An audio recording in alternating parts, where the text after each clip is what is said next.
Shout out, the Connects. Luis Guzman.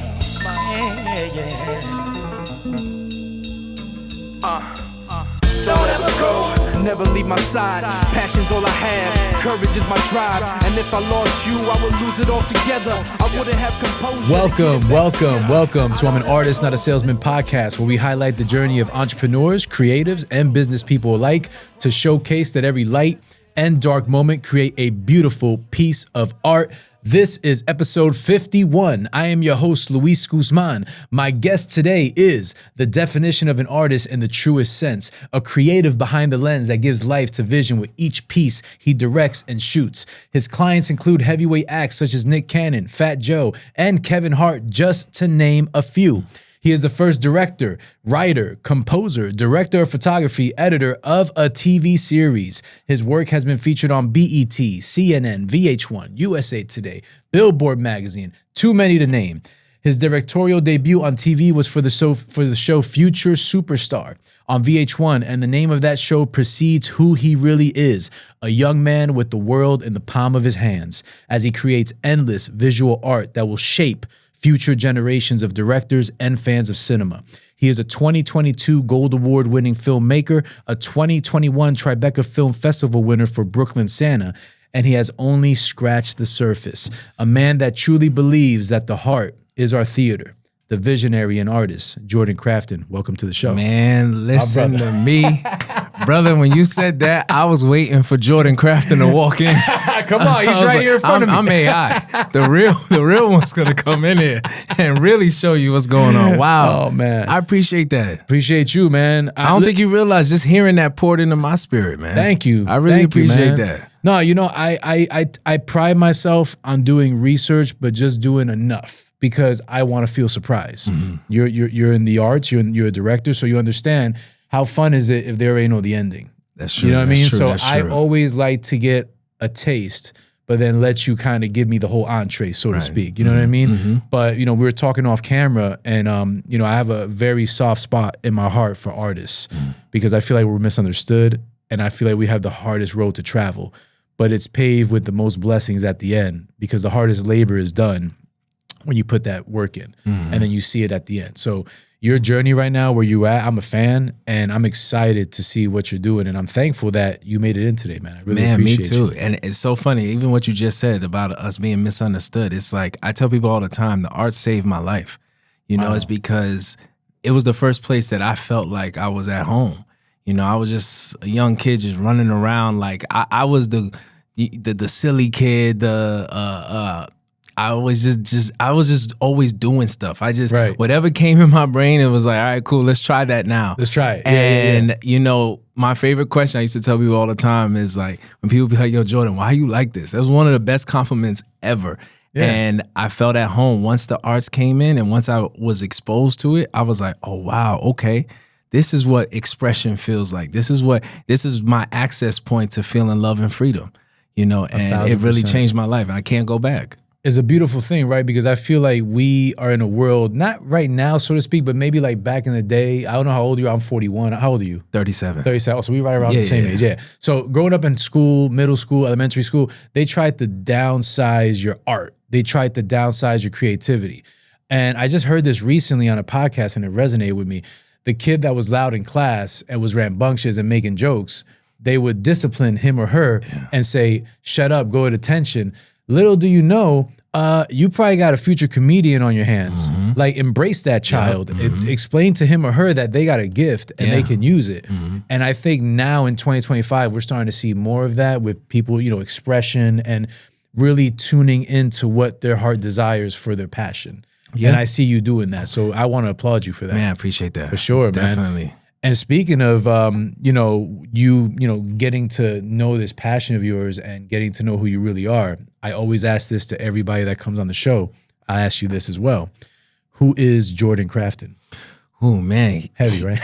I know, right? Because I'm still waiting for him to come in. Too humble. To be honest, I've been redefining that almost, kind of almost like movies are in like act 1, act 2, act 3. Yes. It's like, as my life keeps going, I keep redefining it because, but at its purest, I'm just a kid who believes, you know, that, and that's something that in this generation is so supported, you know, because 20 years ago, when you start talking about, oh, I want to go, like, I mean, I'll never forget being in the hood talking about I want to make movies and everyone was laughing, you know, but today that's like, oh, okay, when's it coming out? Yeah, exactly. Like, Yeah, you know what I'm saying? So it's like, it's just, that's who I always was, you know, but even in this season right now, I'm in a season of reminding myself that, you know, because there are things along the way, just life maturing, that I've lost certain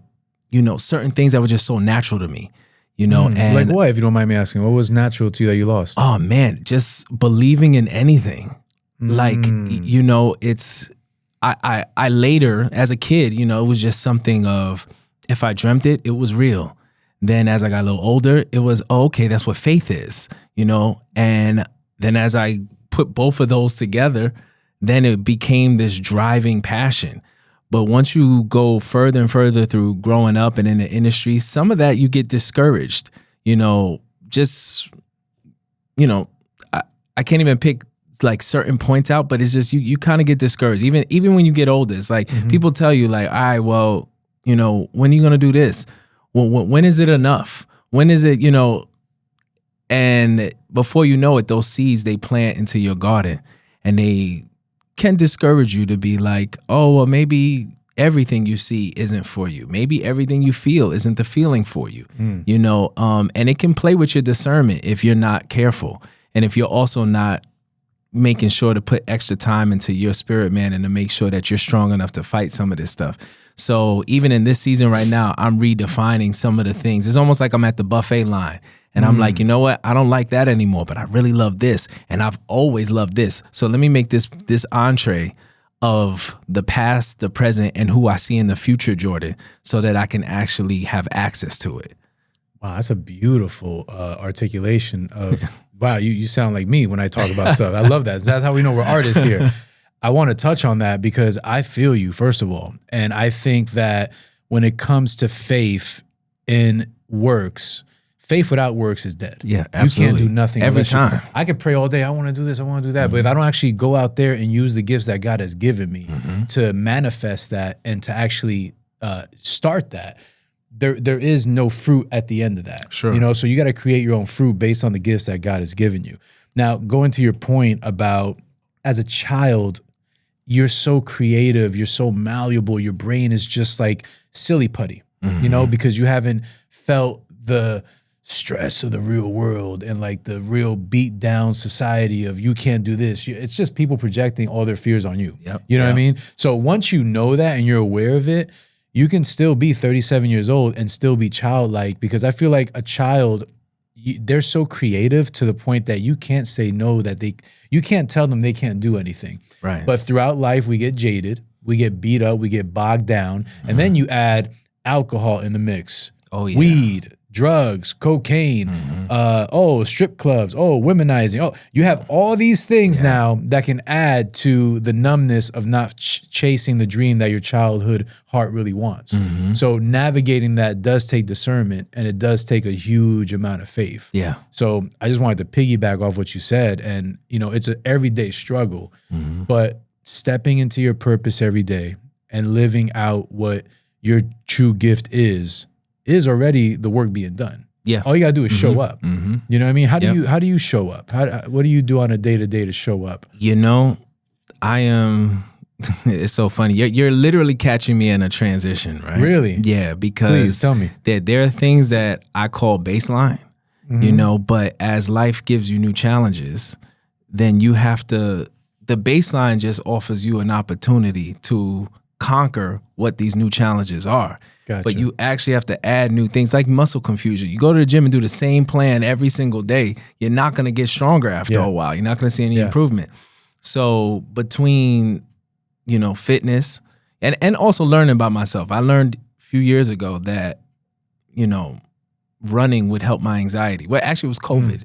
So I started running for real during COVID. Dope. And when I realized that if my anxiety was high or if I had a stressful Zoom or something like that, and if I just went and ran, it would just clear me up so much. So running became something that was very important to me. That's weekly, anywhere between 10 to 15 miles a week. Amazing. Then also working out, then bike riding. So it depends on the weather. So like right now, it'll be, people will watch my story. I bike ride to the gym at 4:30 in the morning. Then I'll run 2 or 3 miles when I get there. And then I'll work out for an hour and then ride my bike home. And then now I'm like, okay, 7 a.m. Now I'm ready to get started. And then something like that makes me feel better because as just a dream chaser, it's like if I know that I'm starting before the rest of the industry is, then that already checks off a satisfaction for me. Like, okay, Jordan, you still want it really bad today. Yeah. If I wake up at 8:30 and I'm at my desk at 10, which is completely acceptable, very much so, I feel like now I'm just with them. Now I'm no longer me. Now I'm just over there with them. So I have to do things that allow me to see myself as myself. And that doesn't mean that this is a requirement for anybody else because a lot of artists, they see more fruit in later at night. They want to be up. And I used to be like that, 2, 3 o'clock in the morning. I want to be creative. I found in the post 35, I need to be up earlier. And it's like, it's funny because now I'm more like my dad because, my dad was in the military. So it's like, I used to want to be up all night long, but now it's like, okay, no, I want to go to bed at 11 so I can be up at 4. That's just. Dude, no, you're bugging me out right now. I mean, we have a lot in common, man. Did you hear any of my episodes prior to this or no? No. Okay, I'm bugging out now because let me tell you how my day is. I wake up at 3:30 in the morning. I'm at the gym at 4:30. Nice. Just like you. Yeah. I work out for 2 hours. Okay. I was 330 pounds at one point in my life. Oh, wow. Talk about anxiety, right? I never want to go back to that guy. So that is the driving force. A little different perception for me. I look at it like do the hardest thing first thing in the morning. And if you could do the hardest thing first thing in the morning, rest of the day is easy. Oh, I got to do an edit. Oh, I got to shoot a. Nah. Yeah. I ran 3 miles and took a bike to the gym. Right. What you do? Still sleeping, cleaning your drool. You know what I mean? So I share that sentiment with you because I think anybody that's creative needs some type of outlet away from creativity. Oh, absolutely. That kind of gives you that motivation, that gives you that direction, that clarity. And working out is an antidepressant. It does the opposite of what alcohol and drugs do. It actually gives you endorphin release. It gives you clarity. It gives you, it's a happy pill if you think about it that way. So doing that is already working your physical and your mental. So you're becoming the best person you could be throughout the day. Absolutely. So I want to applaud you for that. That is fire. And then it ends up becoming easy because, I like to trick myself in certain ways too. I'll be like, well, you know what? If I do this, I don't have to pay for parking when I go there. Yeah. I don't got to do this. There's more the machine's going to be open. So it's like when you start to weigh in the multiple benefits, it's like, okay, cool. But the main thing is it starts to create discipline and strong routines, which just always yields high performance. 1,000%. And in this season, that is what has been mandatory for me. Because just being creative, especially in this generation, because you got to have an open lens to seeing what's going on. Just being talented and creative is not enough. It's not enough. It may not even be necessary. Yeah. Because there are artists and people who just have vision who are lapping the talented and the creative and the artistic and the intelligent. It's because, vision can change the room. You know what I'm saying? And Steve I remember Jobs. This. Yeah. I was just about to say that when he says, I don't play an instrument, I play the orchestra. So it's just like stuff like that is becoming more and more like important to me now. And I talk to my friends all the time and I'm like, you realize no one ever taught us how to be in our 30s? Like every lesson was how to be a kid, how to be a teenager, how to maximize college, how to take advantage of your 20s. And now the next lesson comes in when you're 50 and up. Yeah. No one tells you how to navigate the most important years of your life, which is 30 to 50. Yep. Because that is your building stage. And we're redefining it now where it's perfectly okay for you to be a 30 whatever or a 40 whatever old artist. 20 years ago or more, it wasn't. It wasn't. You know what I'm would get saying? laughed at. You would be pigeonholed into, oh, there's an outside or whatever. Now there's open room. Yeah, like when I saw everybody. Killer Mike win a Grammy for best rap album, And he's like the most, I mean, you're talking about the guy that came from the Dungeon family, man. Like, I never would have thought Dungeon family would get as far as they come. Yeah. And Killer Mike, like one of the most hardcore hip hop duos. What's the name of his group that he's in? He's in a group besides him being a solo artist. So you know more than me. Run the Jewels. I'm Run the Jewels. Yeah. And I'm just like, when I saw it, I'm like, yo, this brother's in his 40s. I remember being in elementary school and people saying, yo, you can't be a 30-year-old rapper. And now we're looking at 40-year-old rappers at the top of the game. Look at Griselda. You know, and Future. He runs the game. Like, they imitate him. I'm just like, you know, we're literally seeing opportunity change, you know, and I'm trying to be on the good foot, man. Hey, man, I'm not trying to be the dude in the back of the barbershop talking about back in my day. I'm just trying to get my cut and leave. I hear you, brother. Yeah, leave your stamp in life, leave your blueprint, whatever that is, and let it feed on to the next generation. And leave your stamp wherever you go. Tell me a little bit about your background. You say your dad was in the military. You grew up in Weehawken, right? No, Long Island. Long Island. Okay, Yeah, LI. yeah, All right.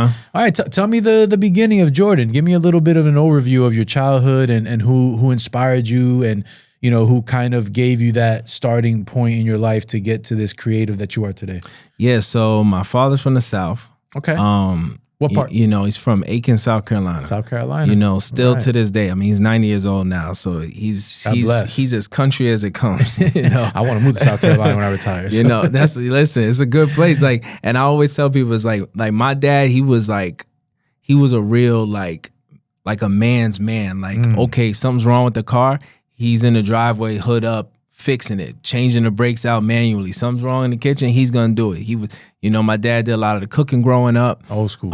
Yeah, just old school. Yeah. And I wish I had to grab some of them lessons. Like, I took the cooking because I love cooking. But I just, you know, fixing stuff, that's just not my ministry. It's not my ministry either, brother. And I think it's because I'm a creative. I just can't, give me a microphone, I could talk. I cannot put together this table we're talking on. Yeah, dude, I'm so quick to call TaskRabbit. Like, and my friends make fun of me. They be like, bro, you don't have a drill in here? I'm like, no, my dream is really to be lit enough so I can just call somebody to handle that stuff. That's my life. But yeah, so that's who my dad was. My mom, born and raised in Brooklyn. You know, my dad went from the military, then he worked at Transit for 30 years or more. He retired there. Then he did real estate after that. Okay. And then he just looked out for us. My mom, she was in education. She taught for 35 years in the New York City public school system. God bless her, you man. know, Awesome. yeah. So I had that mix. It was kind of like sweet and sour a lot of times. My dad, of course, being, you know, very Southern, and my mom being from Brooklyn, that's where the sweet and sour came in at, because my mom was very like, hardcore. Especially because she was in education, everything. I mean, from her ripping up my homework and throwing it away and telling me, you know, I'm not gonna embarrass this and that. Like, I mean, she, like, even to this day, if I text her something and the grammar's incorrect, she'll correct the whole sentence and then ask me, why didn't I see that in the first place? So, like, she has always built in these, you can do better, you can do more. That's where I get a lot of that from. Gotcha. She pushes you. Yeah, she definitely pushed me. Then I had two older brothers. Okay. They were 10 and 5 years older than me. Okay. They kind of changed the way I looked at a bunch of things, because my oldest brother was just incredibly musically talented. Nice. Then my middle brother, he was an athlete. So dope. they both ended up going to college on scholarship, but they took different paths. Like my middle brother, he ended up graduated, then he's coached all over the country now. And, you know, he's been a basketball coach at Villanova, awesome. the Naval Academy, Nyack College, Columbia. Like, yeah, he's been over, and he's at Penn State right now. Oh, that's awesome, brother. But then nice. my oldest brother, he dropped out of college. Then he got signed to Bad Boy as a producer. Get out of here. What's his name? JD Crafton. JD Yeah, we all got. That's another thing. My mom also made it that we were all JD. So he's John. My middle is Jason, and then I'm Jordan. So like, dope, man. Yeah, that was Triple J's. Yeah, that was her whole like. that was her vision for her boys. So I'm the baby of the family, and but I didn't grow up with any recognizable talent. Like I just was the kid who had a lot of energy, and in some ways that almost made me feel like I didn't belong, because when I was growing up, I could see that, he's doing this because he's great at it. He's doing this because he's great at it. I'm trying all of these things because I'm not great at anything. I wasn't bad at anything. But I didn't have my standout. Yeah. So it took me a while to kind of figure that out. And that's where, like I said, when I was 14, I don't know, man, something just happened where like I was already playing music. I was playing saxophone and piano because of my brother. But just something happened one day, and like, I don't know, man, jazz just spoke to me, and that became the love of my life. Really? Like I was like, yo, the way that these musicians just express, I felt like they could talk to me without a language barrier. And I was just enamored by it. And then that became my thing. 6 hours a day, I'm practicing all day long, Jazz. Yeah. And I'm talking about, I'm terrible. My brothers is making fun of me. They, like shout out to my parents though, because like those years that I sounded terribly, they pushed you. They allowed it. Forget the push. They had to be tortured. Like, cause there's a reality where you could be like, enough. Like it just, like, I had a long day. Like I'm really not trying to hear you figure this out. For years, But they allowed me to have the space to just try, and jazz really just became everything until like the movies stuff came in. A Girl Broke My Heart. I have the most generic. It's always a girl breaking your heart, right? Yeah, like, that's why I lost weight. So yeah, it's always a girl. It's right? the driving force, man. Isn't that wild though? She broke my heart, and I was like, okay, cool. I'm gonna make a movie about it. Oh, so dope. Literally, and I didn't have the resources or anything like this. My best friend at that time, his name was Tyrell. He had just recently got his heart broken, so he was like, this is great. You gonna make a movie about it? I'm gonna be in it with you, and my record label will do all the music. Again, we're 16. Wow. Like this is just all just off the you know that what I child mean? in you. Yeah. And we're just in the band room at the high school just talking about this stuff. We're like, okay, great. We tell everybody, and they, everyone kind of is like, all right, yeah, whatever. And then we're like, no, we're really gonna do this. And that's what happened. We made it. And then I was just convinced that it was the greatest movie to ever live. So then I rented out the local theater in the neighborhood, and then invited everybody to come, and we had a movie premiere. So how long did it take you to make this movie? The summertime. No budget? Like nah. This is all just like stepping on top of a milk crate with like how'd you do it? I'm intrigued. How did you make this movie? Well, one of our friends actually overheard us. His name was Avilio. Okay. And he said, yo, I have a camera. I'll let you use it if you let me be in there with my Jason mask. So like in this movie, a great story, yeah, it's crazy. I love it. In this movie, there's just random basketball scenes, random spots of him with the Jason mask. Like it's just mad random. Yeah, it's just for no reason. Yeah. It's not good. No direction. No, not at all. Yeah, I would just freestyle. And I edited it on 2 VCRs. Come on. So I would just press play, pause on either one, and like that. So it's just like a bunch of fade outs and fade ins. It's just it's terrible, but it was ours, and that's what made it enough. And it's even when I talk about being at that buffet line, it's like now I'm like, I don't have to learn how to be like, I don't have to learn to be fearless. I just have to be fearless again. Because when I had all these dreams and ideas, those hurdles felt like invitations. Like the obstacles just felt like a roadmap. Like, and just when you get so old, when you get older and mature, then that stuff starts to just weigh on you, and it speaks to you as if, oh no, you're not supposed to do that, oh, you can't do that. But in the beginning, it just felt so inviting. Yes. And now that's where I be remembering these things, and I'm like, wait, hold on. I don't have to learn this. I just have to rewatch the highlight tapes and just remember, oh wait, you are this. You're him, yeah. So that's where that stuff all went in. It's like, and that's pretty much like the start of how things really started turning to for people to even remember me as, because before that it was literally just, I'm a class clown. I'm I did well in school, so it wasn't nothing to hear my name on the speaker or anything like that. But there was no like, oh, Jordan does this. Yeah. But it was once the music and the movie, and I'm making movies, and that's when it became like, oh, yo. Then of course I'm gonna do everybody's music video and this and that. You know what I'm saying? You started, building from there, right? Yeah. So that's kind of how you got your footing. Like you did the movie. How did the premiere go? It was great. Yeah. Well, the How many funny thing people showed up? That's a good question. I wish I knew.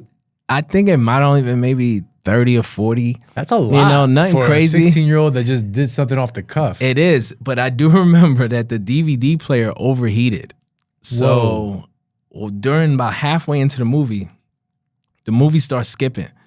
And I don't even know why. So I learned this later on that, these cheap DVDs that you make on your own, if they overheat, then they'll start skipping. They're not like regular DVDs that you bought from the store. So when the joint is skipping, my brother goes into superhero mode. And when I tell you, this dude runs out the theater, runs all the way down the street, blocks to the Radio Shack, buys a new DVD player, runs back to the theater just to replace it. Like no one even told him, like he just instinctively. And that's kind of even just to talk about how me and my brothers are. It's like, oh, word, there's a problem? Oh, I say that. Yeah. So like, that's how that premiere went. But it was enough. And we did it the summer before I went to started college. So it was enough for me to be like, okay, cool. So this is what it's going to be about. The only problem was I didn't make a decision whether jazz was still going to be my direction or whether filmmaking was going to be it. So like that first year of college, I was still like doing everything until I just eventually got uninterested in practicing those many hours a day. It just wasn't as like fulfilling. Yeah. It felt like I had to do it. It was work. Yeah. It felt like work. Yeah. Yeah. And when you're doing something you love, it shouldn't feel like work. Yeah, it shouldn't. Yeah, like we're talking now. This is like I can do this forever, man. Yeah, I feel that. Trust me. Yeah. So you how interesting is this, right? So you delve deep into filmmaking. What school did you go to? University of South Carolina, but I didn't study film. Oh, what did you study? Yeah, hospitality. Get out of here. Yeah. Why? Well, I was supposed to go to Howard. Oh, come on. What happened? So, I mean, this is a whole nother side quest, but when I was in high school, we had learned about this science research program, and kids were like going in it, competing and getting scholarships to go to school. So that, that's like a big green light for parents. They're like, you need to go over there. They're giving out money over there. You need to be over there. My mom said the same thing. So I'm like, okay, cool. But, I didn't really know too much of what I was doing. But by my senior year, I got better at telling a story than I was as being a scientist. So I ended up winning the Long Island Science and Engineering Fair for Botany and Zoology. Then I represented the country in the Intel Science and Engineering Fair for Botany and Zoology. Then I won third place at the Anaheim Biomedical Symposium for minority students. Wow, that's awesome. When I got a scholarship to Howard that they later dropped because they said they ran out of money. How are you going to rescind something when it's a promise? This stuff happens all the time. That's wild. And like I'll never forget when I was talking to the dean on the phone. I was waiting for the bus, and he was just like, "I mean, you could still come, but we just don't have the money for you." That's crazy. So I remember I went home and was like, "Hey guys, I'm not going to Howard anymore." What was your mom's reaction? My mom, BK. My mom was not with it. Yeah, she was not with it. out. Yeah, she was not with it. That's one of those moments I'll never forget because like I went from being the hero again to being like, what are you doing? And I remember leaving that night and being like, Mom, don't worry, I'm gonna go and I'm gonna get a 4.0 and they're gonna give me a scholarship wherever I go. It's gonna be fine. I'm just shoulders. I'm just pushing, just talking. But I didn't know where I was gonna go. And then my dad was just like, yo, you want to go to this school down south? It's called University of South Carolina. He was like, my niece went there. I was like, okay. We went and looked on the computer at it. I said, okay, it looks cool. If they take me, I'll go with it. This is just, it's so crazy because it's like no visit, no actual look at courses. Yep, that's it. It's just, hey, my dad said it's cool, so I'll go there. Trusting dad. And I went there. Thankfully, they let me in, but I went there and it was It was very interesting. A lot of culture shock. I wasn't ready. Really? Can you give me an example what you experienced? I was too in love with New York for my own good. Too in love, you know, and I couldn't embrace, and I regret a lot of it now. Really? Like even like, cause I mean, this is a huge school in the SEC. I only went to one football game, you know, and when I tell people some of this stuff, they be like, dude, what was you on? Like, I didn't go to any of the homecomings. Come on. I didn't tailgate. I didn't do, because I was just. The youth is wasted on the young. You know, unfortunately, you don't know until you know. Yeah. And then when you get older, you look back like, oh, man. Like, I felt the same way. I went to school and culture, diversity. They wanted me to go look at the symphony orchestra and write a report. Man, this is now I will pay to go to a symphony orchestra. Yeah. You know what I mean? I wish I had did like, dude, I ain't going on spring break trips. I didn't do, like, I literally, I had adopted the whole, East you Coast. Can't sleep. You gotta hustle. You gotta. I adopted that. So like, even like my roommates, they will tell you, they would leave to go to the party, come home. I'm on the computer working on this movie that's gonna change my life. They get up to go to 8 a.m. class. I'm still on the computer working on this movie that's gonna change my life. Excuse me. And only a handful of times did I like really, really enjoy school, but I did not do what I should have done while I was there. Just being a part of it, you know, and yeah, I should have just, I think about it so much. I'm like, I mean, listen, let's look at it in the positive, right? You were trying to chase a dream. We're from the East Coast, you know, and a lot of the stuff that we were fed as we were younger. I mean, I told you I was a rapper back in the day. So a lot of my inspiration came from hip hop music. And I used to live and die by what Nas said. I never sleep because sleep is the cousin of death. And when you're 41, you're like, you know what? I need about 6 to 8 hours of sleep. You know what messes with me is once I got into the industry and I saw exactly how much people sleep, I was like, you guys have been lying. Yeah. Like all the naps, all the slumbers. When I have personally seen the well-rested giants in the games, I'm like, oh my God, why did I listen? It's crazy. It's like they gaslit us. It's so polarizing. Yeah, it is. You know, and it's just, yeah. But you had the good intention, man. I mean, I wouldn't regret it. You thought at the moment you were doing what you needed to do, and hindsight's 2020. Now that can carve your future decisions in your life now. So but I know what you feel like, because I spent a lot of my 20s not doing the things I wanted to do, and then looking back, I'm like, damn, I should have done that. Yeah. I'm still trying to break some of those habits. And like, I know it's tough. They're deeply ingrained. I'm like, yo, just go to a football game, bro. I know. Just go. Damn, it's so funny. I live 10 minutes from MetLife, and I've never been. Stop. Yo, you're This bugging is me out. stupid. No, we're like kindred spirits here. I'm deciding tomorrow to go to a Yankee game. That's beautiful. My wife is like, you should go. I'm like, I'm like Larry David. Maybe I'll do it. I don't want to do it. You know, like I'm just like, go. Yeah. You work, but I guess, and let me ask you this. Maybe we're sharing a brain here. You seem like a high performer like me. High performers have a hard time relaxing. Yes. Is that how do you deal with decompression? Because I feel like it's very hard for me. It's hard, right? Yeah. The first thing I do is I try to take work out of my house. So like at everything capacity, like if I'm not on set or something like that, I don't even like to be at home on the computer. So whether I'm a coffee shop, connoisseur. I'm like my boys, they make fun of me because they be like, yo, like I'll go long, far, I'll be on buses, trains, I'll drive there, it doesn't matter. It's like I have to leave home. I have to create home to actually be home.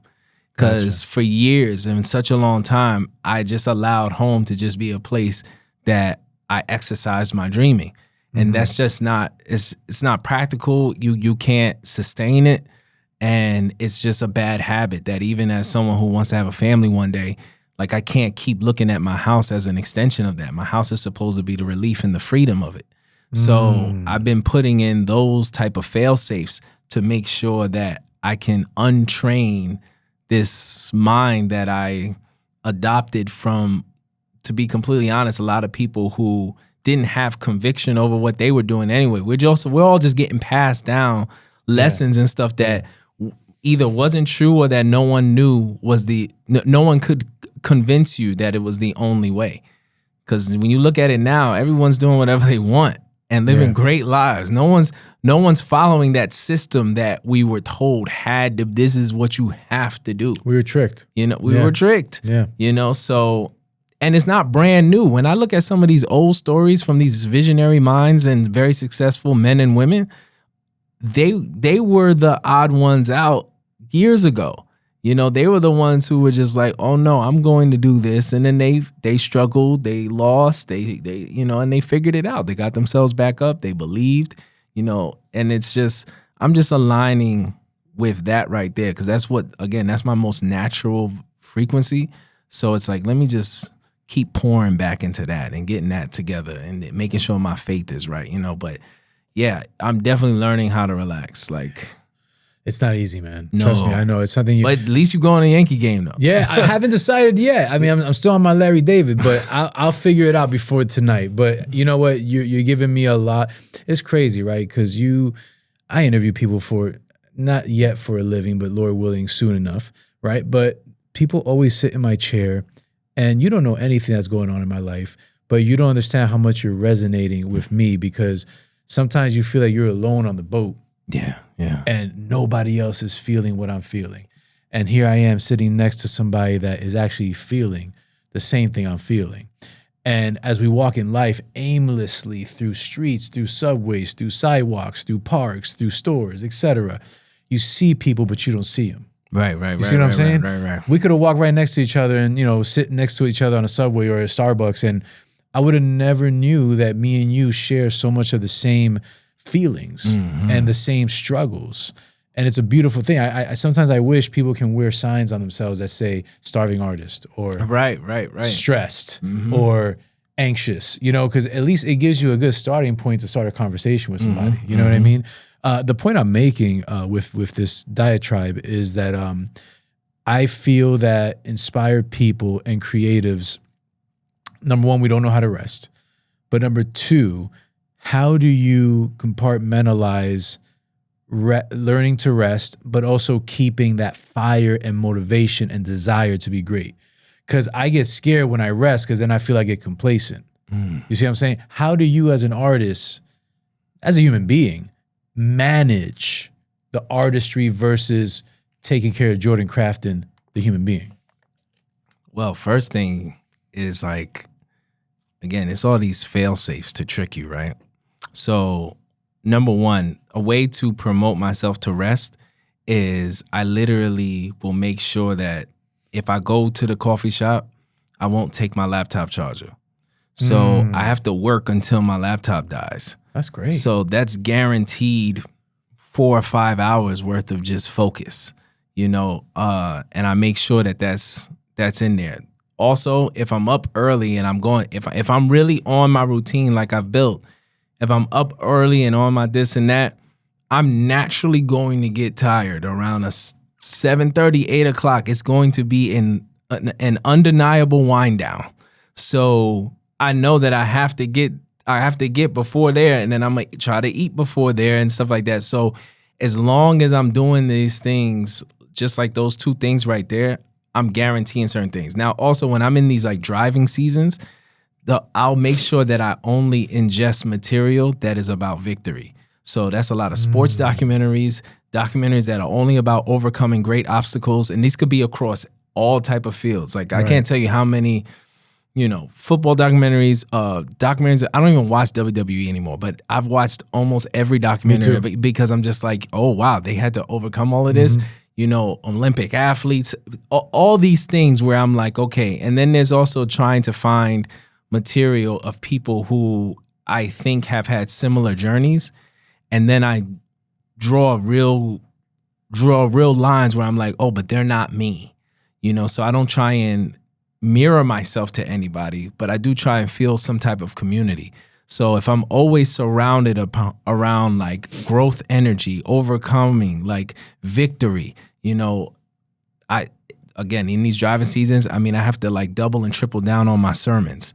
So, you know, I'm in prayer meetings every Wednesday, Bible study on Wednesday. I mean, prayer meetings every Monday, Bible study on Wednesday, church on Sunday. Where you go to church, if you don't mind me asking? So I stream Elevation over Elevation? yeah. Oh, dope. Okay, Carolina, okay. We watch Elevation too. Yeah, I love it. I love it. We went to Newark Prudential Center this last, I think, March. Dude, I wanted to go. Steve Furtick, Crush. I wanted to go. It was not even a last minute thing. It was more like me and my wife were both Christians and we're both, you know, faith driven people. And we always felt like we wanted to just go to not Moncks Corner, but is it North Carolina or South Carolina? Where's it? So it's in South Carolina, but it's like, it's literally like before the border. Like, really? Yes. Like their main campus is literally like, if you come out and make the left, you're going to see the Walmart on the right. And it's literally, once you pass that Walmart, now you're in North Carolina. Wow. So, yeah. So it's right on the border. It's right on the border. We wanted to go there. We haven't gone yet, but that's why I was hesitant. But then when I saw them and, you know, my sister-in-law was going, she invited us, let's go. One of the most phenomenal worship nights I've ever been to in my life. And his word, what he gave that night, I mean, I'm talking about like ugly cry. Yeah. Like the whole time. Because it's like, and you know this, right? If you're a man of faith, which you are, we already know that we are nothing without him. Yeah. So understanding that you can never get to his level. We can only try, but we're saved already and we're loved. We're already covered in the blood of Jesus. We already are that. But just know that whatever you're going through, God got it. Stop putting so much pressure on yourself. But that's our flesh that does that to us. You know, it's like, it's so crazy. I was talking about this earlier today, man. And I thought it while I was talking to my boy, and I was like, yo, it's so crazy. You know, some of our friends, they work for these big brands and companies and stuff. And I was talking about, yo, like when they do that and they have these high roles, they're able to navigate certain spaces because they have the padding of not only their role and their talent, but also the past of that company. And then just in my spirit, I heard, yo, but you work for God. And I was just like, man, I've been wandering around here talking about, oh, but you're at this and this. And I'm like, again, you just have to go back to your source and like you get your coding back right where before this foolishness came in and turned your life into this undesirable remix. Wow. You get back to the source coding and you're like, yo, it's really not that complicated, you know. And once you're able to realign to your purpose and that power that God is literally saying, just come back, just come back. I got you. Yeah, like, exactly. You just do that, then all of this new fear and all of that scary energy and stuff, it will just naturally start to be removed, you know. And I was thinking. I'm telling you, I was thinking about this on the ride here. I was talking about it earlier today, you know, and it's just now it's also about, again, putting routines and discipline and stuff, because if everything I'm doing is already to keep me at neutral, then I have to be in prayer about, okay, well, what's going to elevate me? You know, because if neutral has me in high performance, but some form of confliction, then what's going to get me out of the confliction and only into performance, joy, peace, love, like all of that? What's only going to get me there? But there's going to have to be some type of new behavior or actions or routines that's going to allow me the access to that. So that's where I'm at. Like just when I told you I'm in this transition, it's like, okay, I hear God talking to me because I've been praying about it. Like, okay, I need a little shift. Like life is really good, but my life has really been very good in the image of someone else's purpose. But because I know what God told me my life is supposed to be like, then I know that this isn't it. Right. This is great. And just because I know that there's more doesn't mean I'm not grateful. I'm very grateful. I'm very blessed, very thankful. And sometimes when you have to even tell people that, they get a little confused because it's like, but Jordan, you just isn't that. I'd be like, but you don't understand what God showed me at 16. Like I'm still running fast forward to that, you know? So when I get here, that might've been something you never saw, but I only saw that as Act 1, you know? So if I'm going to get to where he showed me that, and if I'm not there yet, there's a good there might be a good reason that somewhere along the line, I fell short on some of the things that he told me to watch out for, you know? And we don't have no control. Life isn't about being perfect. But once you get these aha moments, now you're accountable. And now you have to be like, okay, cool. Well, what's going on? Let's get things let's get things back together and get it going. Adjust, Yeah. right? Because, you know, and this is a great segue for a question I was going to ask you. Being a man of faith and walking in this secular world, number one, but number two, entertainment business, filming, anything that has to do with entertainment already has a secular name attached to it. Yeah. So you being a man of faith and now being in this transition where you're reverting back to 16-year-old Jordan, how do you navigate the pressures of the secular world of entertainment but still keep your integrity to your faith and use that as your gift to make your gift work? How do you do that? You know, the funny thing is I've been probably the chairman of saying, yo, I'm good. Like, and the basis of that really is, yo, do what you came there to do and go home. Like, I've toured the world, you know, and a lot of people have tried to convince me of a lot of things. Like, yo, you need to this. Nah, I'm good. Good. You know what I'm saying? Like, I came here if my job was to film, I came here to do that. And if I do want to enjoy something else, I can go find something else. I don't have to follow along with whomever is doing what.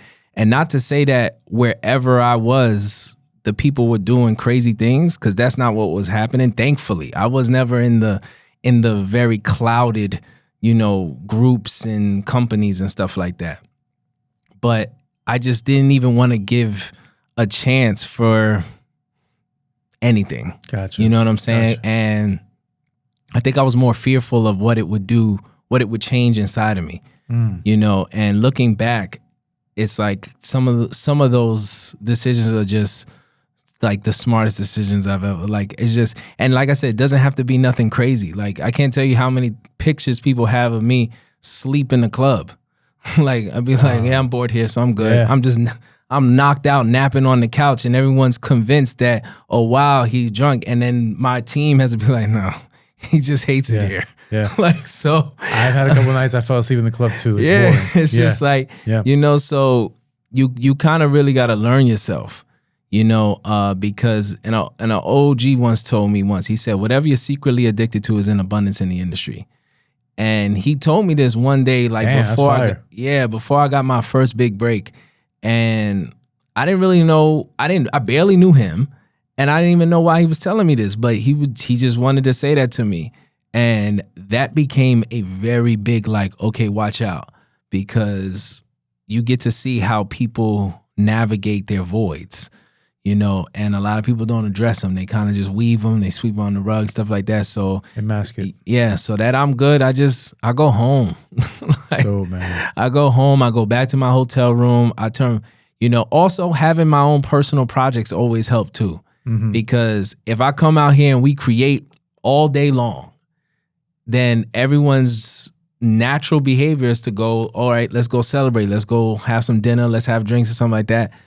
Maybe 70% of the time throughout my journey, it was, I'll see y'all around. I'll get some food, have it in my hotel room because I'm working on my own little edit, or I'm working on my own script. A lot of that stuff. Now I'm not even in the natural flow of y'all's evening. So I'm not even going to see what could be. You know what I'm saying? If I don't know what it is, then I'll never even be tempted of it. So a lot of that has always helped me too.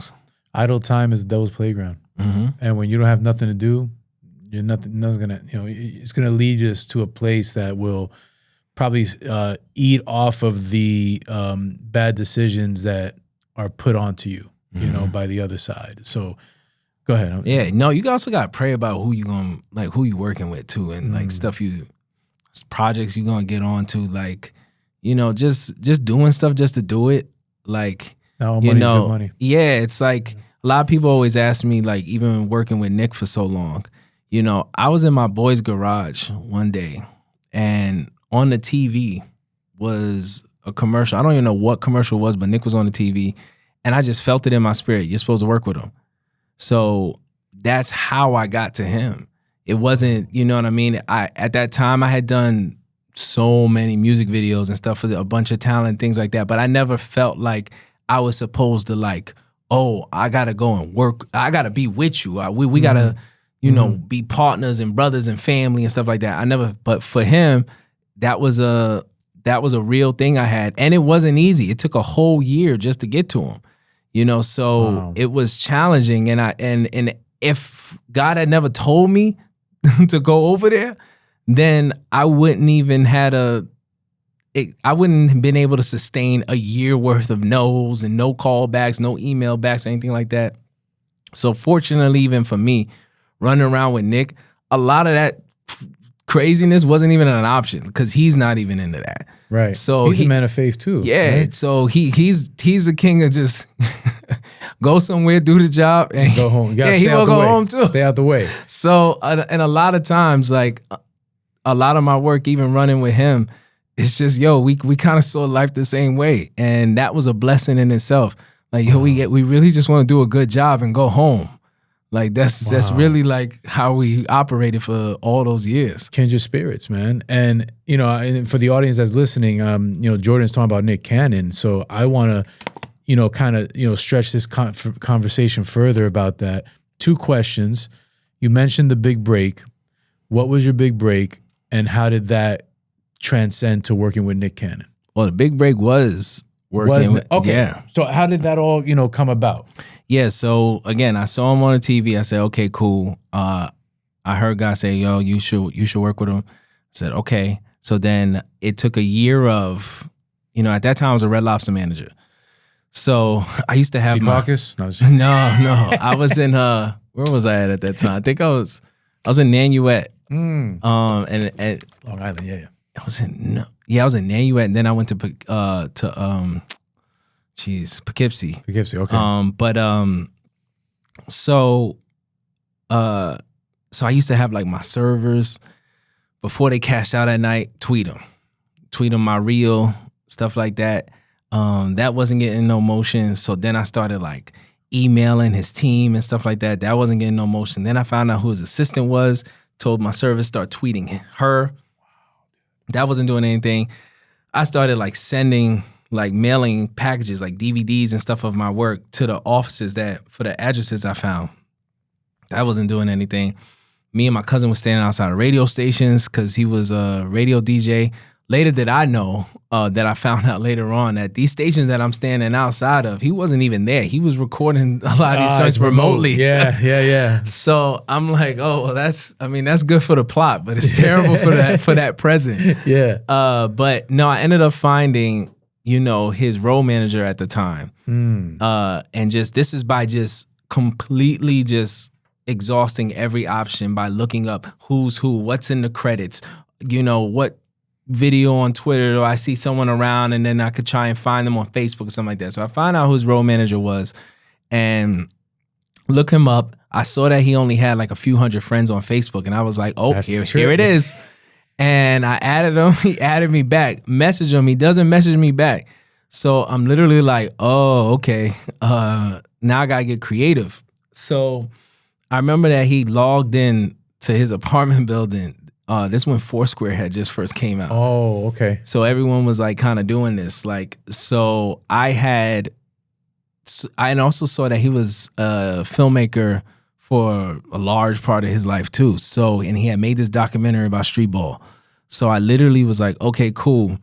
Let me go find this movie, watch it, and then write a critique and then send it to him. So, you know, I did it always. I emailed him, I messaged him on Facebook, and I mailed a critique to that apartment building.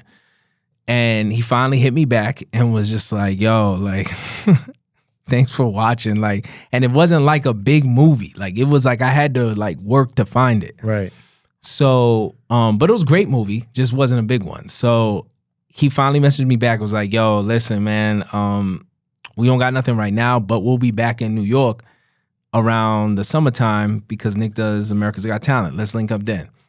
Nice. So this is now I gotta wait like 4 months. So it took me like anticipation, right? It's crazy because at this time, like I'm still at Red Lobster and I hate it. So I'm literally like, all right, cool.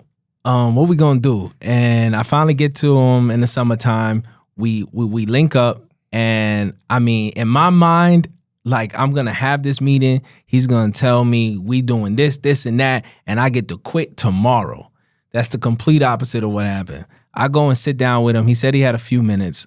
Ended up sitting for like an hour. Nick's assistant sat in with us, excuse me. And then we just had a great conversation. And then at the end, he was like, yo, man, you a great kid, but we don't have nothing. But if we do, we'll hit you. And I was like, okay. So now I remember going home and being like, what do we do now? And a week later, he hits me and it's like, yo, Nick has an idea for a new show that he's trying to do. And he needs help.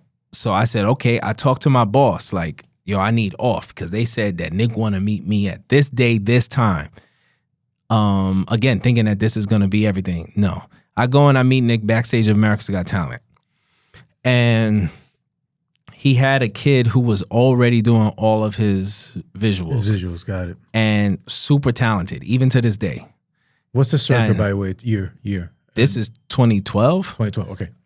So I'm like, okay, cool.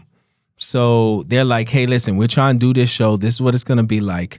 It's going to be called the Teen Nick Top 10. And you're going to help him out. Whatever he needs, you'll help him out. So I'm like, all right, cool. So eventually, after popping up every week or so like that, it was like once or twice a week I'd pop up, help him film or whatever.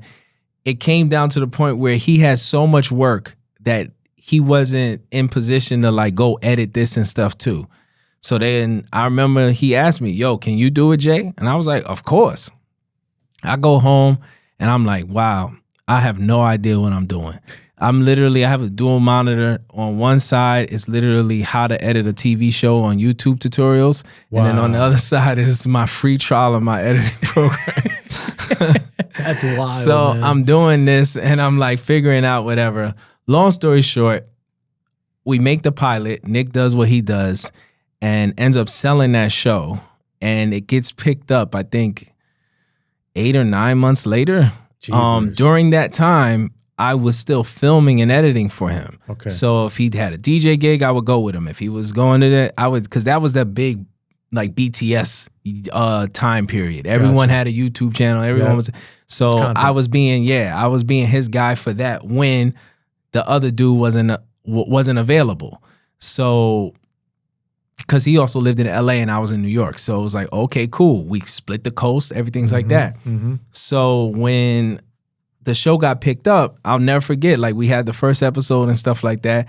I'm like, I'm waiting for the team and him to be like, all right, yo, so what's up? You with us now, you good. That never happened.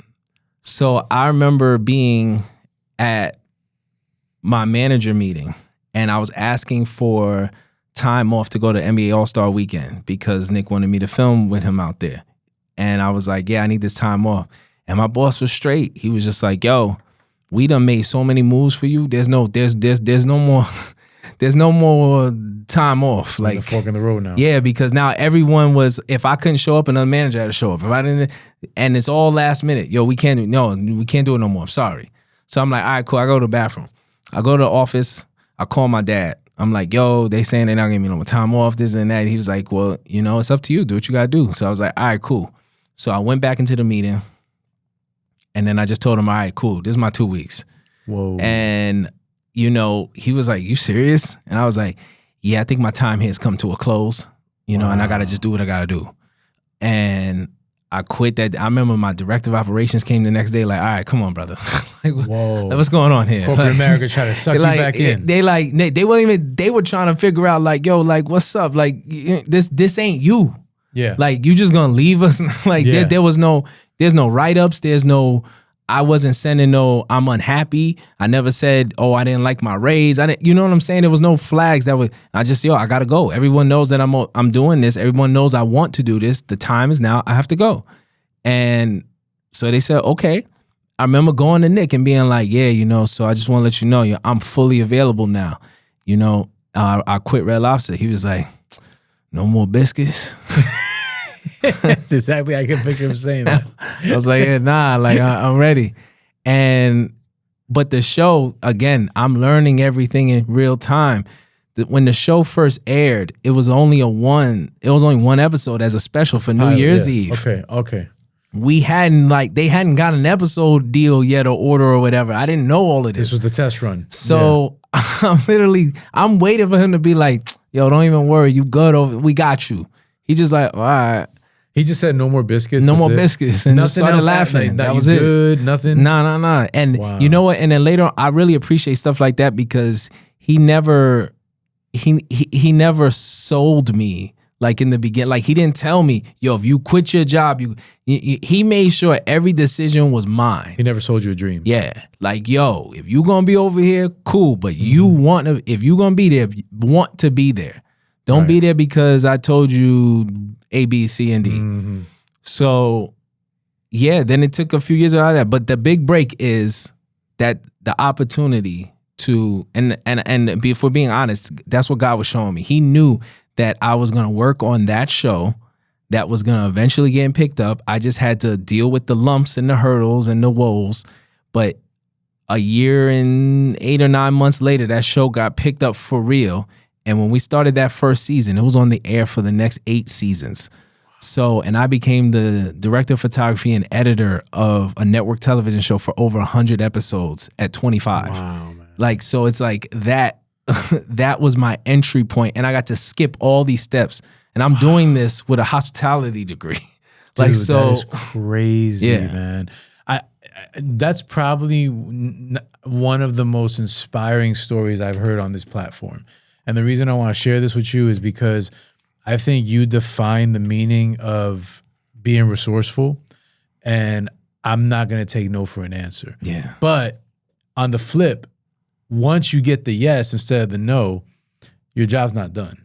You got to actually put in the work now.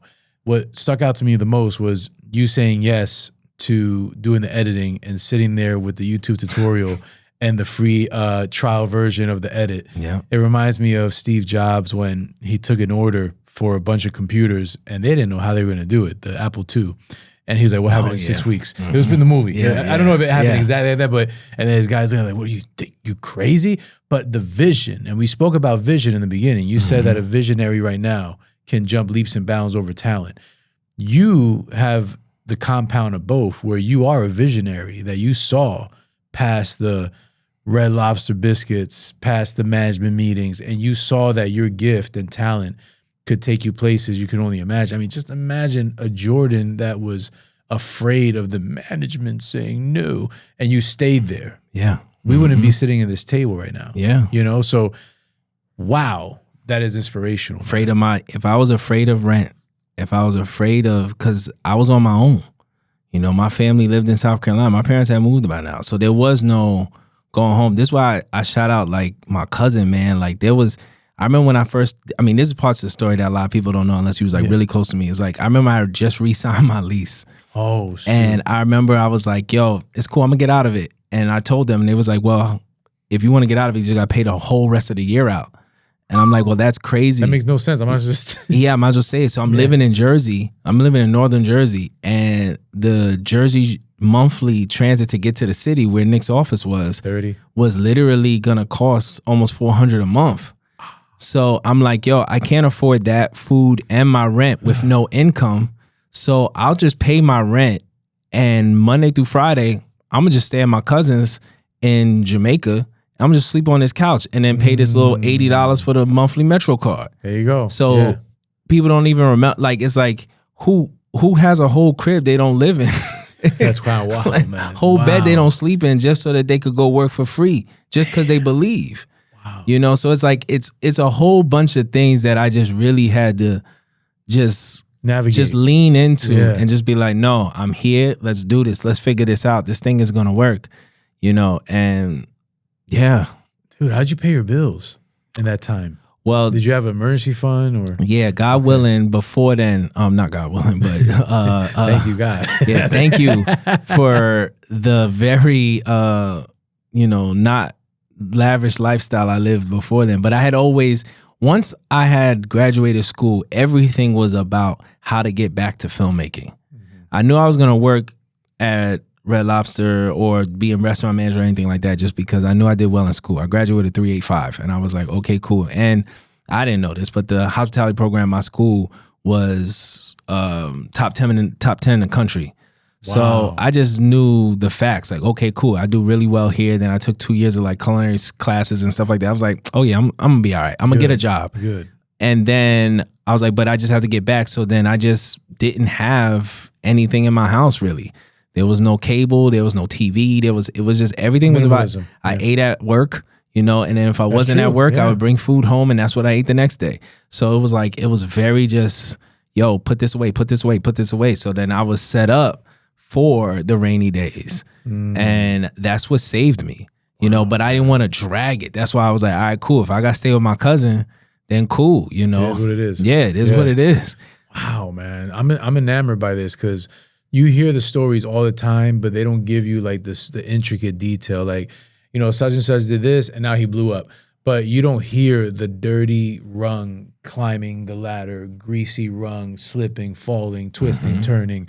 So I appreciate you sharing that because I'm always interested in not the full story, yes, but the intricate, small, little steps that took you there. Yeah. That's why I'm like a child right now asking you questions. Like, that's good. How'd you eat? You know what I mean? But you answered it and, oh, okay, duh. So it's like, I get it now, but I'm so inspired by hearing that because I feel like people that listen to this podcast have to hear that. Yeah, and I'm from New York. Like ramen noodles is a love language. Come on, you like, kidding me? like, are you like me That's and my cousin? meal, Like, man. the way we like, and but like even like in his building, like yo, before the heat came on, like we would really be in there with our snorkels on in the living room with the oven open, like it was like, but this stuff was so normal for us that it was just like, all right, we here.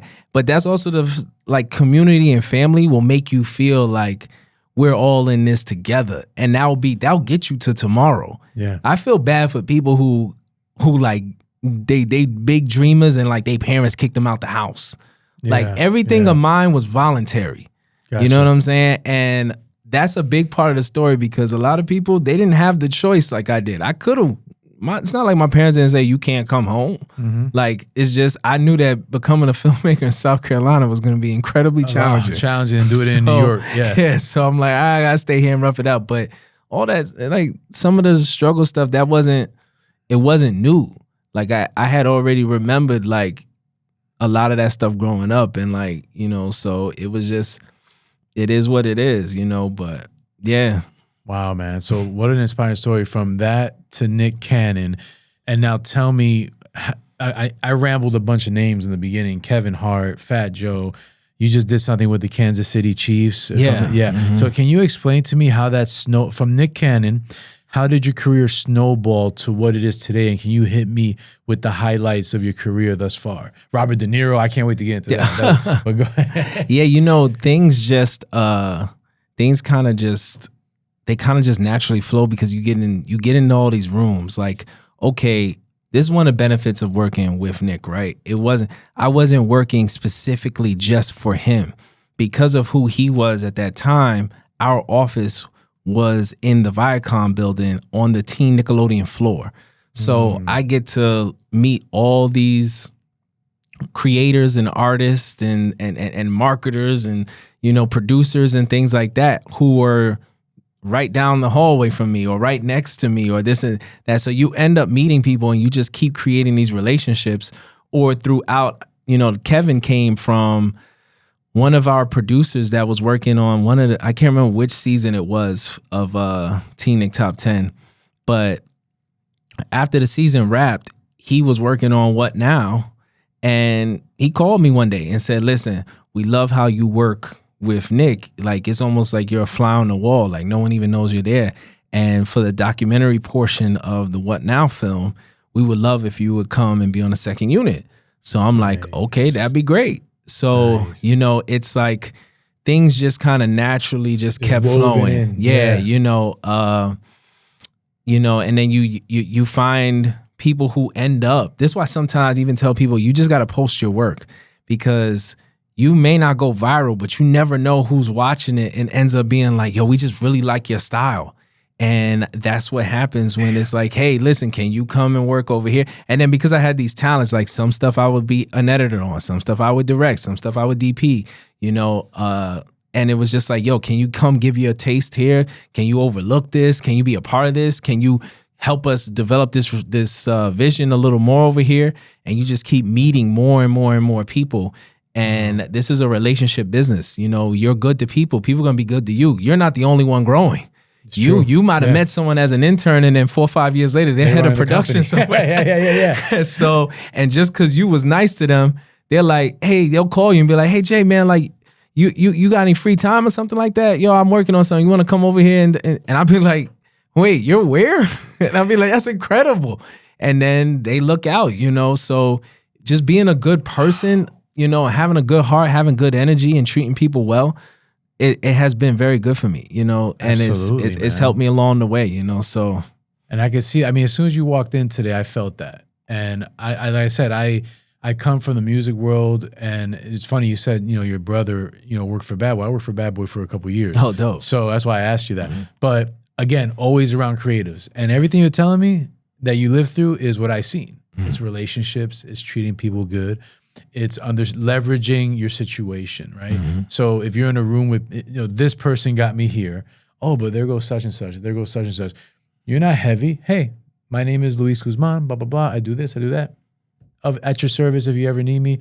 You know, oh, nice shirt. You know what I mean? Like, it's just kind of, like you said, good energy, being a good human being, and leaving that presence in that room. And and then that your work will speak for itself. Because, again, you could be a really disgusting person but do great work, and that's going to fizzle out over time.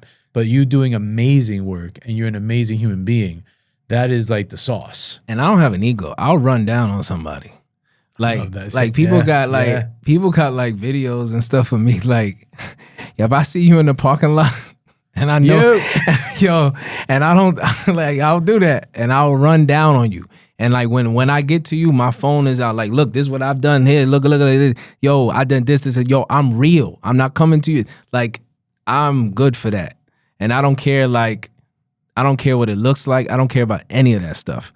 You know, it's like, because a lot of even my friends, they're more. They wait for things to come to them, but that's they setup. It's always been like that. You gotta chase it, man. You know, and me, I'm just the guy who's like, no, if I'm in the room, like, I have no problem. I'm gonna walk over there, or I'm gonna try and create a scene, or I'm gonna try and make something happen. Like, I'm good to tell someone, yo, push me on the ground real quick, or trip me, or like just create a moment where like now I have to get up and say something funny, and then out of nowhere, I like this kid, you know. So I want it too bad. I love that, man. That is just like, okay, cool. If this singular moment is keeping me from the next step, then, oh man, listen, I'm gonna run through it. Yeah. So, and it's like that undying passion to never quit or never feel like enough is enough, and knowing your worth, and showing people that. So that's a beautiful thing, Jordan. Tell me a little bit about Brooklyn Santa. Yeah, man, that's a story that was in my heart since I was a kid. You know, I remember we had a creative writing exercise when I was in high school, and everyone had to write a short story, and I wrote a story about Little Red riding through the hood. And I was convinced. That's fire. I was convinced that, yo, what would happen if these fictional characters of our holidays and stuff were real people? So years ago, maybe 10 years ago, I had told, you know, someone that I looked up to. I said, yo, would you help me write this story about 3 kids being on a bike looking for Santa Claus in the projects? And he was like, oh man, I love that idea. He never helped me. But then COVID came around, and I was like, man, I was just like, oh man, I'm antsy. What's going on? And I was in serious prayer about, like, because my career had kind of got a little stagnant. Okay. And I was kind of like feeling like maybe I had convinced myself that I was supposed to be this great storyteller and filmmaker, and that actually wasn't God's voice. So what I did was I fasted for a week. And when I came out of that fast, out of just water and prayer, I was like, okay, cool. I felt so clear. And the first thing that I wrote was Brooklyn Santa. Wow. And it was this story that, like I said, I've had it in my brain. And it's these 3 kids. One of them, his name is Slide. He's the main character. He's in love with this girl. Her name is Gianna. She's a little older than him. And all he does is keep asking her out on a date. And she keeps saying no. And then finally she says, you know what? If you get me this crazy gift for Christmas, I'll go on a date with you. So then he goes back to his 2 best friends and is like, yo, listen, John's gonna be in love with me. We're gonna get married. This is my everything. And they're like, how? And he's like, yo, all we gotta do is get this for her for Christmas. They're like, yo, you're broke. You have no money. And he's like, dude, I'm going to Santa. And they're like, you mean like Santa? He's like, yeah, you know.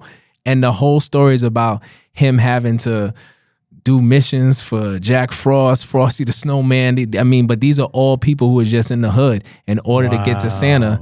And it just shows how his undying love, you know, his undying love to fall in love allowed him the ability to go and figure this all out. So it's like a fantasy comedy romantic thriller. Like, Jeepers. And it's just, you know, it's my best work. It was my favorite story. I feel like everyone can see themselves in it. There's no better, you know, backdrop than, you know, New York and Brooklyn and stuff like. People always be like, yo, you're not even from Brooklyn. Why you call it Long Island Santa? I'm like, I'm not stupid. Long Island's not polarizing. Yeah, Brooklyn like is polarizing. Brooklyn is. So Harlem is. Like let's like, you know, and this all due respect to everybody I grew up with, but let's just be honest with ourselves here. Like, it's true. It's all about Brooklyn, man. Yeah, it's all about that. So it's like that's what it is. And I also wanted to make it different. So that's why it's a fiction podcast. That allowed me the ability to, you know, re-engage some of that music love that I had and to really explore in a space that we haven't been in very much. You know, Black creators haven't been over there in the fiction podcasting like everyone else has. There's so many other great stories over there, but we just wasn't doing it too much. So I said, okay, cool. I'm going to go over there and play in this uncharted waters and explode it. And this is why I say putting your stuff up and believing in yourself is so important, because, you know, I had no idea that this was going to go to Tribeca. I had no idea that we was going to win the jury award. I had no idea that I was going to be in all these meetings after that with all these studios about, hey, what's next? What do you think this can go? How would you market this? Like, I had did 100 episodes or more of television, few seasons of Wildin' Out, 3-4 nationwide tours and all this, but no one ever offered me an opportunity to come and sit at the boardroom table to talk about my creative DNA or anything like that. You know what I'm saying? So one project like almost validated all of 10 years worth of work. You know what I'm saying? So it didn't take the 10 years to get to that. It took me to trust my voice to validate me following God's word over me, because he told me go over there. I did the work, and then it allowed me to play and experiment, you know, and I found that out, and, you know, I haven't looked back, you know, and then now I'm writing it into a series. Wow. That is amazing, man. What a full circle moment, as far as like going from a story you had as a child, as a kid, fasting for a week, praying on it, asking God, what do you want out of this for me? And then after the fast, you went after it. That wasn't even the prayer. The prayer was, have I been lying to myself? Did you tell me that I was supposed to be a filmmaker? Or did I tell myself that and I awarded you the voice? Like, because you were dealing with conflict. Yeah, it was so good for the longest, and then it got not so great. But the not so great wasn't because it was decreasing. It's just because it wasn't moving at all. My whole career, everything I'm telling you is about exponential growth the whole time. But what happens when you put cruise control in? We start to panic. Yeah. And that's what happened with me. Wow, man. Whew. Dude, I'm bugging out, because you're a man of faith. You're telling me the story. You're telling me the conflict. And all you had to do was stop for a minute, fast, pray, ask God what you want and what he wants, and go back to that that young child of you when you were younger. And look how it all just kind of evolved. Yeah. And all the work that you were doing for so long, which granted, great work, and it got you to certain rooms, but you started to go right while everybody went left. Or you went left while everybody went right. And look how it worked out for you. I mean, it's a true testament of believing in your faith and understanding discernment and what God wants out of you. Yeah. That is a beautiful story, man. Yeah, brother. Wow, God bless you, brother. For real, man. Woo. Brother, I mean, I got a couple questions for you. I always ask everybody before we wrap up. It's called Mastermind Questions. Okay. So this is, I mean, obviously in the last hour and a half, we learned so much about you, but now this is just more quick fire answers. Okay. And then if there's a story that's pretty cool with the answer, share it on down. What book have you read that inspired you the most? It's Not About You. I can't. It's so funny. I can't remember who wrote that. It's Not About You. I could Google it. Yeah, my friend gave it to me years ago, and I mean, this is like even before I met Nick and everything like that. Yeah, that's the one. Here The yellow cover. The yellow cover. Yeah. Let me see here who wrote this. Bob Berg and John David Mann. Yeah, those are both. You know, in some way, they have no idea. When I read that book, it was a reminder to get out of my way, you know, because you do have to be confident, you do have to be delusional, but you just can't be like, I don't know, when you start dealing with gifts and purpose, you got to understand why you're here. And if the gift was given to you to live out a purpose, then some of your energy can start to get you away from purpose and get you into your flesh. And that's what was going on with me. And the crazy thing is my friend wasn't even like heavy in the church and all that. He just saw that I was acting better than I was. And thank God he gave me that book and it got me in line. Like, I am going to check that out, man. That is great. My wife is going to love that too. That's wow. I'm staying right here on my page. I'm not erasing it. Thank you. Thank you for sharing that, man. What person in your life has brought you the most influence? Probably my oldest brother. Okay. You know, just because being young and seeing everything that he did, you know, I mean, he brought the television to our living room. You know, he's, I think he was 16 years old and he won Apollo 6 or 7 times in a row playing the saxophone. Like I said, he went to school on a scholarship. He got a music scholarship to go to a school that didn't even have a music like school or department or program or anything. Like he just was, you know, he made the dean of the school cry at a function, and she just was so enamored by him and just was like, "Yo, you just gotta come to our school." And then he left, and like I said, he went and was producing at Bad Boy. I mean, there'd be times I would come home, and there would just be celebrities on the couch. That's like crazy, it was just, you know, I'm coming home and, you know, Babyface is on the couch. I'm coming home and Little Mo's parked outside and talking about, oh, Jordan, how was school? Like, I mean, it was just. That's surreal. Yeah, it was, you know, and to be in elementary school and being like, oh, wow, this is happening right now. It made the world seem a lot smaller before anyone else was even focused on the world. So I always have to give him that. You know, and then even to now, like when I go to him for advice, his advice is always undefeated. You know, so because he's grown and he hasn't left the artist spirit, which has allowed his maturity to always complement it. So he's my brother. That's amazing. Yeah. He's like your muse. Yeah, that's my dog. Like, yeah. Dope, man. Dope. What keeps you driven in life? Oh. The fact that I know I ain't get there yet. Like I still ain't, my dream still ain't come true yet. You know, I'm in the same boat. Yeah, I've told people, like, I think sometimes we've given the word loser too harsh of a definition. Cause I'm like, yo, I've made losing look very good. Damn. You know, that's true. Yeah. I mean, anybody else would be happy where you are in your life, but you have that persistence and that vision to, nah, we ain't done yet. Yeah, we not done yet. Scratching the surface. Yeah, like, you know? It's like, yo, I wanna sit at the GOAT table. Yeah. You know what I mean? I don't have to be them. I could be me, but I just want to sit at the table. There's a difference. How high is high enough? You know, yeah, I'll know when we get there. You know what I'm saying? when the resources are like just there, yeah. Yeah, but I hear you, man. That's the main thing. I don't want to compromise that. You know, it's like, and people think, I would just clear this up real quick. People think that vision is just for like the arts and stuff. That vision is for the family I want. That vision is for the peace and the joy and the love. Like, it's in alignment for everything. So until all those things align, it's like, oh no, I still have stuff to do. Absolutely. You know, the work doesn't stop. Gotcha, man. What's your lightest and darkest moment in life? Yeah.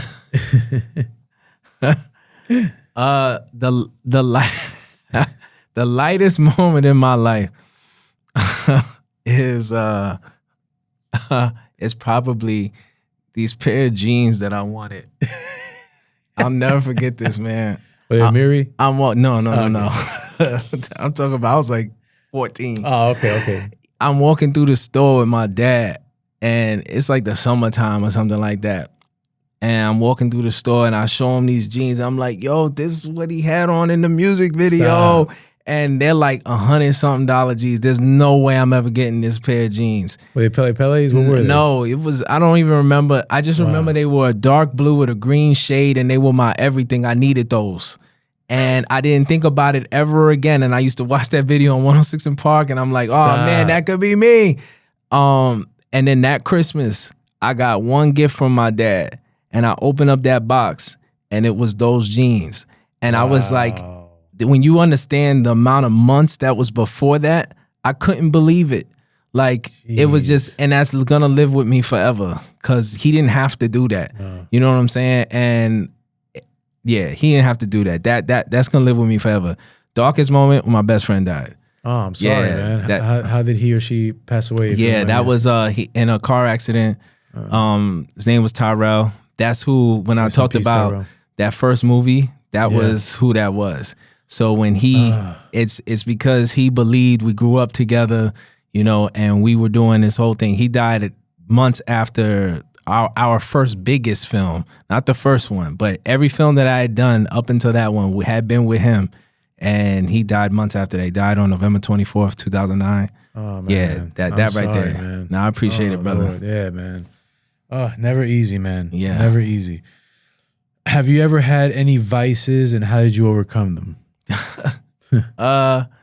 My vices, I have like the most safest vices ever. Drinking water?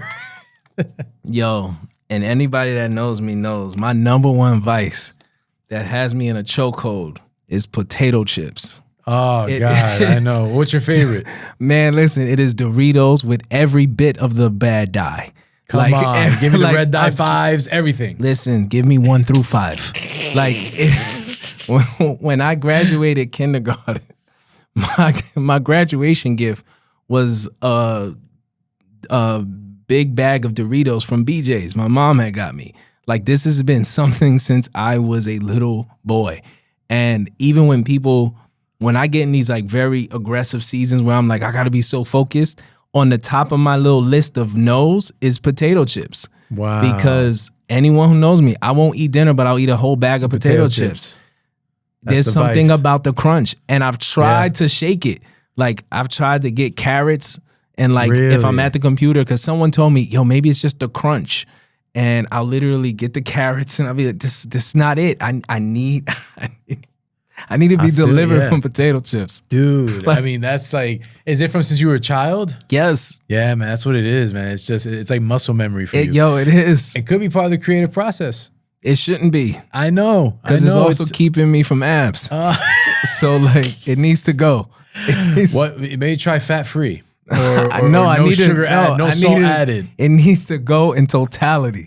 Anybody who knows me, potato chips, you have no idea. No, I mean, it's my everything. It's not easy. I know. Well, Pirate's Booty. You ever had that? No. It's like a healthy version of cheese doodles. Oh, wow. It's like a healthy version. That helped me out. That's what I eat. But listen, just like anything else, you got to try it and then see what fits. But I get it. It's not easy when it's something you love. Yeah, man. You know what I mean? It's tough. And it's like part of your DNA. I know everybody wants it to be something. I've been asked this a bunch of times. When I say people think they're gonna hear something crazy, and I start talking about like chips, they be like, "You lying?" Then like someone in the room be like, "Yo, he's not lying." Like I don't even like sweets. That's crazy, but you like chips. I like chips. No desserts. No, I'm no big on candy like that. I used to eat Skittles a lot, but nothing crazy. But yeah, chips, Those bro. Damn chips, man. They got me. Hopefully you find the way, man. Yeah, I know. I know they are delicious. They are delicious, bro. Last question, brother, before I get you out of here, Jordan. This one always stumps everybody, so I'm excited to hear what you're gonna say. What is the last thing that you have purchased that has changed your life? Last thing that I purchased that changed my life, that actually changed my life. Huh. I warned you. Yeah, that's a big one. That is a big one. We always end with a bang. Because it's like, yeah, there's stuff I've purchased that made me feel good, but what changed my life? Change your life. Let me think real quick. I know this there. Take your time. Yeah. A phone? No. Yeah, I know, right?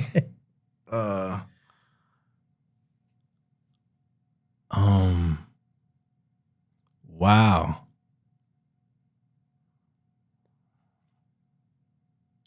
You know what? It's not as hard. It was, and I wasn't good at it, and I could still be better at it, but it was a journal. Really? Yeah. And I wasn't journaling my like feelings or anything like that. I turned it into a prayer journal. And it literally was just for me to see like how consistent I was with like my faith and such. And yeah, it was like, cause it's in my book bag now. Like it's, wow. Okay. I don't even write it in every day. It's just that became a big thing for me, specifically like after like some health challenges in my family and stuff like that. So I just was like, I kind of had to release certain ways. Cause like I'm trying to think of everything else, like, and none of it changed for me. And even the things that I create with, I don't own it. So I didn't buy it. Yeah. You know, You're right, so yeah, it's that journal. That journal, man. That journal. Wow. And I know it's that because I need to use it more. I see. It's like a reminder that, wait, come over here. Right? Yeah. You know, it's like, it's kind of like a self-check thing. Like, let me check in with me and keep up to date with what I'm doing, you know, not just with my work, but spiritually with myself. For sure. Love Jordan. You know what I'm saying? For sure. That's a beautiful answer, man. Yeah. Beautiful. Jordan, man, what a ride, brother. Wow, you have brought nothing but inspiration. I think the biggest takeaway from your story, from what I heard in the last hour and a half, is be resourceful, have faith, and really go after what you believe in. I think you embody that. I think your whole journey symbolizes that, that you come from a great family, great head on your shoulder, driven, smart, intelligent, passionate. And I think your next level now, as far as like directing and getting into that stratosphere, I'm excited to see what you're gonna do because, wow, you got it. I appreciate you that. You definitely brother. got it, man. Yeah. Absolutely, man. I and you got a appreciate fan that. here. So my man, from my now brother. on, you know, I mean, I started following you when they told me that you were gonna come on the podcast and, you know, get a feel for what you do. But now that I met Jordan the person, not just the artist, I feel more connected and tapped in. No. So, you know, from now, you know, I am a fan and I will follow your journey from now on and see what you have coming next. And brother. I appreciate what you're doing, man. Creating a safe space for everyone to just come and tell their truth, you know, and these are things that, you know, will live forever. You know, this is a part of your story arc, you know, that your work is a part of that story arc. Whereas, you know, people get to, just like the journal I'm talking about, whomever is on this platform gets to come back a year later, 2 years later, 20 years later and be like, oh, yo, because I love the memories that Facebook brings because some of them statuses, I'm like, yo, I still talk like that. That's how I know that I'm still me. Yeah. You know, and this is going to be that moment here too, you know, and then we're grassroots, you know, when I can't get in. You know what I'm saying? When the studio's booked out for the year, they're like, all right, Jay, you gotta come. Nah, man. You know what I'm saying? We locked in. Then brother. I'm gonna be We like, locked yo, in. that's dope. I'm like, yo, I knew it. I was here on episode 51 and I'm on your head. Yeah, Like, word up. That's what I'm saying. It's like you understand that journey of the creative. It's like when I have somebody sit down next to me, let's say they're, you know, just started a business or just, I never look at them from the infantile stage. I look at them already as the final product. And I get so excited because I'm like, man, I see the greatness in them and I can't wait to see them come back and hear the stories of what they've done. Yeah. You know, so just like you're saying that about me, I would love to give that right back to you and say, I cannot wait to see what the next project is you're going to do because now that I'm in tune And I understand, again, I told you this before we started shooting. The show is 90% who you are, 10% what you do. Yeah. And now that I know 90% of who you are, I'm 100% into what you do. You know what I'm saying, brother? My brother, love, man. Absolutely, love man. real, I mean brother. that. Like, that's, I hope that my story will continue as well. Like, I am just so passionate about telling people stories. Yeah. Because I feel that in the world we live in, you said it earlier, community. We need community in every aspect of our life. We need a community for our finances, a community for our spirituality, a community for our job, a community for our home. You need to lean on people. You know, it's biblical. Yeah. We're here to serve one another and help. I'm here of service. You know, you're of service as well in your life with what you do. We're just doing what God's telling us to do. Yeah. The rest will just figure itself out. That's a fact. So God bless you, brother. Thank you so much, man. Before you leave, please take a moment, look at that camera there. Let them know where they can find you, what you got coming up next, and all your information. Yeah, so listen, it's a blessing. If you made it this far, hopefully you did. You know, I'm Jordan Crafton again. You can find me on all social platforms at IAM Crafton. And listen, I put everything on there. I put my whole life on there, and I'll be casting soon for my new series based off of Brooklyn Santa. I can't wait. It's the most New York story ever told. So get at me, you heard? You know where I'm at. Come find me. I'm in the coffee shop every day. You know me. I'm gonna look for you, man. I got an A in acting in college. If that's worth anything. Yeah, if you need, you know Come what I'm on, saying. man. I'm always trying to find another way to, Listen, Cliff in it too. Cliff, so like, it's a family affair. Get everybody in there. No, man, brother. Many more blessings to you, man. Jordan, thank you, and to the rest of your future and your career and your goals and passion. I pray you nothing but success and Godspeed. Oh man, I received that, brother. My brother. Blessing. Thank you, man. Guys, that is a wrap on episode 51 of I'm an Artist, Not a Salesman podcast. If this inspired or moved you in any way, please subscribe to my Apple, Spotify, YouTube platform by typing in Luis Guzman, I'm an Artist, Not a Salesman, and clicking that subscribe button. Also, please make sure to follow my Instagram and TikTok handle, I'm an Artist, Not a Salesman, for further content and updates. I am thankful for every listener. I pray you have a blessed one, not a stressed one. Peace. I need you by my side.